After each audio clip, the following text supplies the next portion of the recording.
आज मैं अगर आया हूँ यहाँ पर और मैं रेंज के अंदर और एसएसपीज़ को बुला के और सब डिविजनल ऑफिसर के साथ मीटिंग कर रहा हूँ, उसके अंदर हमारा मकसद यही है कि जो नीचे बिल्कुल एसएचओ लेवल के ऊपर या चौकी के लेवल के ऊपर जो लोग जा रहे हों, उनको सही तरीके से डील किया जाए, हैंडल किया जाए और उनके साथ जो है वो इंसाफ किया जाए। नशा और गैंगस्टर और इसके साथ जो दड़े सट्टे के कारोबारी हैं वो बड़ी चुनौती हैं। जहाँ तक जितने भी क्राइम हैं, स्पेशल क्राइम्स है, जैसे दड़ा हो गया, सट्टा हो गया या कुछ और है, इसके ऊपर डीजीपी साहब की निगाह है और लगातार वो उसके सिलसिले में निर्देश दे रहे हैं। जो कोई भी स्पेसिफिक इन्फॉर्मेशन इसके ऊपर आती है तो इमीडिएटली इसके ऊपर एक्शन किया जाता है। ये सिस्टम जो हमारा है, हमारा पूरा एंडेवर है, पूरी कोशिश हमारी है कि जो कंप्लेनेंट है उसको उसकी हकरसी होनी चाहिए, उसको सुना जाना चाहिए। तो पहला लेवल है कि जब वो कंप्लेंट करे तो उसको सुना जाए।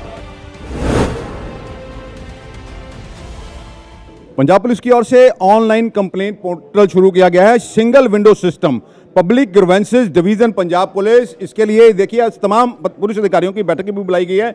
एडीजीपी एमएफ फारूकी हमारे साथ हैं। सर नमस्कार जी। नमस्कार सर, मैं चाहूँगा ये जो आपने आज पोर्टल लॉन्च किया है, इसकी सरल भाषा में ये देखिए, अगर लोगों को मकसद तो ये सरकार का भी और पुलिस का भी पुलिस फ्रेंडली एक रिलेशन, रिश्ता कायम किया जाए ताकि लोग घबराएं नहीं पुलिस के पास आने से। जी देखिए, इसमें सबसे पहली बात तो ये है कि सभी जो कंप्लेनेंट हैं, कभी उनको कोई ग्रीवेंसेस हो जाती हैं जिसमें उनको पुलिस की मदद की ज़रूरत है, तो वो सभी इसमें कंफर्टेबल महसूस करें। वो थानों से लेकर के हर एक जगह पर अपनी कंप्लेंट लॉन्च कर सकते हैं और कंप्लेंट जो है वो उनकी इस पोर्टल के ऊपर जो है रजिस्टर की जाएगी बाई। अगर वो खुद करना चाहेंगे तो ऑनलाइन भी अवेलेबल है, और अगर वो थानों में या ऑफिसेज़ में जाते हैं तो उसके अंदर रजिस्टर करने की फैसिलिटी मौजूद है। हमारे सारे ऑफिशियल्स उस कंप्लेंट को लेने के बाद उसको उस पोर्टल के ऊपर लॉन्च करेंगे, और उसके बाद क्या होगा कि ये फिर हमारी निगरानी में वहाँ तक डीजीपी ऑफिस तक निगरानी में रहेगी, सीएम ऑफिस में भी निगरानी में रहेगी कि ये कंप्लेंट किस लेवल पे डिस्पोज ऑफ हुई है। हमने इसके अंदर रिपोर्टिंग करने के लिए भी बहुत अच्छा कॉम्प्रहेंसिव सिस्टम रखा है, जिसमें इश्यूज़ जो हैं, एलिगेशंस जितने भी किसी ने लगाए हुए कंप्लेंट के अंदर, उसका पैरावाइज रिप्लाई दिया जाए और वो प्रॉपरली इसको तैयार करें और रिपोर्ट जो है वो उसको एसएचओज़ और डीएसपीज़ एग्जामिन करें कि उसके ऊपर कार्रवाई कैसी हुई है, सही हुई है, नहीं हुई है। एक सिस्टम ऑफ अकाउंटेबिलिटी इसके ज़रिए हम चाह रहे हैं कि लोगों की जिम्मेवारी भी हम पुलिस अपने रैंक्स में ये इस्टेब्लिश करें कि जब अगर उनके पास ये जिम्मेदारी दी गई है कि लोगों की कंप्लेंट को डिस्पोज ऑफ करें, तो वो सही समय पे सही इश्यूज़ को देखते हुए एक जस्टिस देने की कोशिश करें और लोगों को इंसाफ सही समय से मिल सके। तो सर, ये लॉन्च कर दिया गया है या इसकी लॉन्चिंग की तैयारी है, किस स्टेज पे है इस समय ये? नहीं, ये लॉन्च हो चुका है, इसके ऊपर रजिस्टर होनी शुरू हो गई है, पर इसकी छोटी मोटी जो बातें हैं वो जैसे हमारे सब डिविजनल ऑफिसर्स हैं या एसएचओज़ हैं, उनको इसके ऊपर सेंसिटाइज किया जा रहा है, उनको बताया जा रहा है कि उन्होंने कैसे इसके ऊपर रिपोर्टिंग करनी है, कैसे उसको इसके ऊपर सिस्टम के ऊपर डालना है और कैसे हम मॉनिटर कर रहे होंगे और कैसे हम उनसे जवाब तलबी करेंगे। इस सारे सिस्टम को उनको बताया जा रहा है।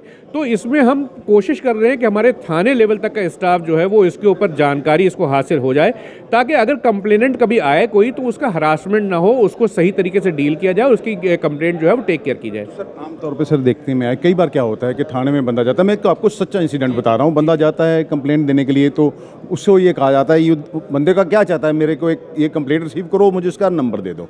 वो उसे कहा जाता है कि आप कल आइएगा क्योंकि आज हमारा वो बंदा यहाँ पर नहीं है। तो इस तरह स्टाफ को एजुकेट, क्योंकि अधिकारी सरकार अच्छा काम कर रहे हैं, तो लेकिन जब तक ज़मीनी स्तर पर ये मैसेज नहीं जाएगा या किसी को जो किसी के साथ जो थाने में आता है, जो बंदा आता है, तो उसको ये नहीं लगेगा कि मेरे साथ एक फ्रेंडली व्यवहार होगा, तो आपका वो मकसद जो है वो पूरा नहीं होगा। देखिए, आज का जो ये मकसद है ये हमारा ज़मीनी स्तर पे ही जाने का है। आज मैं अगर आया हूँ यहाँ पर और मैं रेंज के अंदर और एसएसपीज़ को बुला के और सब डिविजनल ऑफिसर के साथ मीटिंग कर रहा हूँ, उसके अंदर हमारा मकसद यही है कि जो नीचे बिल्कुल एसएचओ लेवल के ऊपर या चौकी के लेवल के ऊपर जो लोग जा रहे हों, उनको सही तरीके से डील किया जाए, हैंडल किया जाए और उनके साथ जो है वो इंसाफ किया जाए।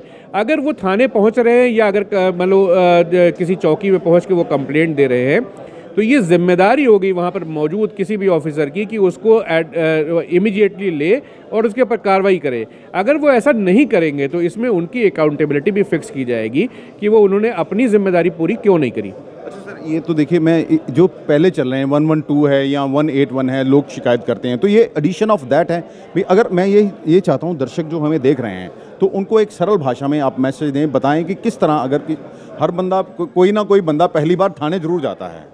जो शरीफ आदमी है वो तो घबराता है। हमारे आपको याद है सुप्रीम कोर्ट की जस्टिस हैं, रिटायर हो गए एन वी रमना, उनका भी एक बयान आया था, क्या स्टेटमेंट आई थी भी, आज भी 75 वर्ष बाद भी लोग अपनी शिकायत रजिस्टर कराने के लिए थानों में नहीं जाते हैं।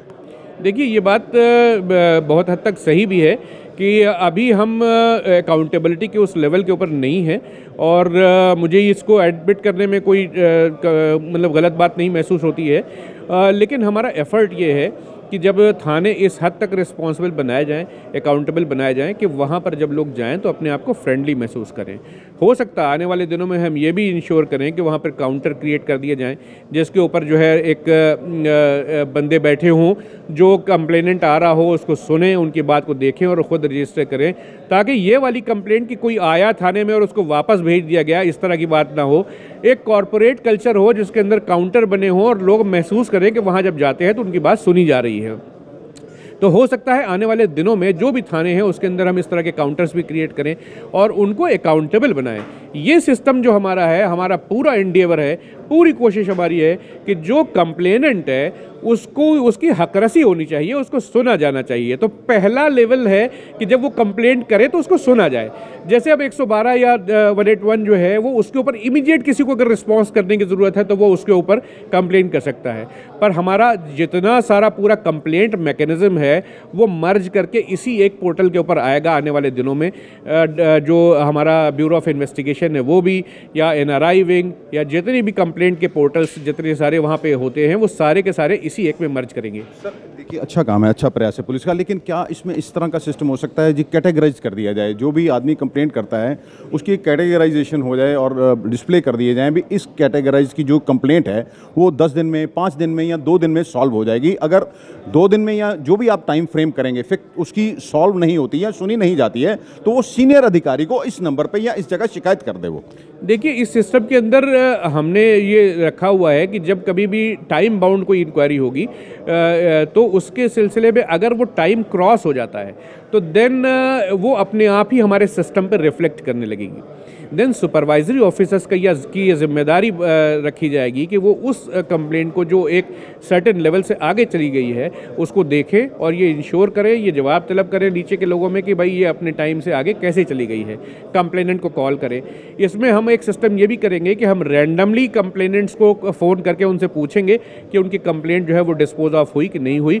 इस मैकेनिज्म पे काम करके हम फीडबैक लेकर के इसको एक बेहतर अकाउंटेबल सिस्टम बनाना चाहते हैं। आज के इसका लास्ट सवाल है आपसे, नशा और हटके, वैसे तो नशा और गैंगस्टर और इसके साथ जो दड़े सट्टे के कारोबारी हैं वो बड़ी चुनौती हैं। ऐसी एजेंसियों के माध्यम से भी सूचनाएं हैं कि जो दड़े सट्टे का अवैध कारोबार होता है वो मनी लॉन्ड्रिंग जो इस तरह गैंगस्टरों को या इस तरह के लोगों को शेल्टर करने के लिए लगाया जाता है, तो पुलिस उस पर क्या कर रही है, कितनी बड़ी चुनौती है ये?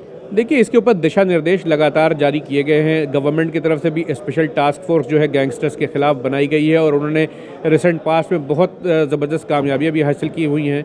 नशे के ख़िलाफ़ भी हमारे वर्दी DGP साहब जी वो भी बहुत कमिटेड है, इवन गवर्नमेंट कमिटेड है इसके ऊपर, और लगातार जो ख़ास तौर से POs हैं उनको पकड़े जाने की और कॉमर्शियल रिकवरी करने की ड्राइव लगातार चल रही है। आने वाले दिनों में हो सकता है हम बॉर्डर के एरिया में सिविक एक्शन भी शुरू करें ताकि पब्लिक से हमारा कनेक्ट हो और हम उनसे वो इन्फॉर्मेशन लें जो कई बार मिसिंग हो जाती है। तो जो सिविक एक्शन है उसके अंदर जो एडिक्शन ड्राइव होगी वो उसको शुरू करेंगे, लोगों के साथ जुड़ने की कोशिश करेंगे। तो ये ड्राइव भी हम इसके अंदर लगातार शुरू करने जा रहे हैं। जहाँ तक जितने भी क्राइम हैं, स्पेशल क्राइम्स है, जैसे दड़ा हो गया, सट्टा हो गया या कुछ और है, इसके ऊपर DGP साहब की निगाह है और लगातार वो उसके सिलसिले में निर्देश दे रहे हैं और सारे ऑफिसर्स इसके ऊपर काम कर रहे हैं। और जो कोई भी स्पेसिफिक इन्फॉर्मेशन इसके ऊपर आती है तो इमीडिएटली इसके ऊपर एक्शन किया जाता है। तो मुझे उम्मीद है कि आने वाले दिनों में ये जितने भी क्राइम है इसके ऊपर पुलिस बहुत सख्ती से कंट्रोल कर सकेगी। थाने कब तक स्मार्ट हो जाएंगे हमारे? स्मार्टनेस की तो देखिए बात यह है कि स्मार्ट वो चीज़ है जिसके अंदर कंप्लेंट आई और रिड्रेस हो गई, दैट इज़ स्मार्टनेस। तो हम कोशिश तो यही कर रहे हैं कि कंप्लेंट आए और डिस्पोज ऑफ हो जाए। ये स्मार्टनेस जिस दिन हो जाएगी तो हम कहेंगे कि हम कामयाब हैं। धन्यवाद। हमारे साथ ये थे ADGP MF फारूकी जिन्होंने देखिए बताया कि किस तरह पंजाब सरकार और पंजाब पुलिस काम कर रही है। एक पोर्टल लॉन्च किया गया है, वहाँ पर अपनी शिकायत दे सकते हैं आप। पुलिस को जो जनता आती है थानों में, एक दोस्ताना रवैया, उनके साथ लोग खुद को सुरक्षित महसूस करें और घबराएं नहीं किसी के पास जाने में, एक पूरी अकाउंटेबिलिटी, वो एक पूरा सिस्टम तैयार किया जा रहा है। आप देख सकते हैं आज पूरे एक जो जोन की एक बैठक बुलाई गई है, जिसमें पुलिस कमिश्नर अमृतसर के भी शामिल हैं, आईजी भी शामिल हैं और भी बहुत सारे अधिकारी हैं, एसएसपी भी हैं और सभी अधिकारी हैं, जिनको खास तौर पर यह कहा गया है कि सरकार यही चाहती है कि क्राइम फ्री समाज बने। जो लोग गलत काम करते हैं उनको सजा दिलवाएं और उन्हें सलाखों के पीछे भेजें। जो लोग आते हैं थानों में अपना काम करवाने के लिए, उनकी बात पहल के आधार पर सुनी जाए। अमृतसर से डी4 न्यूज़ के लिए दीपक भंडारी की खास रिपोर्ट।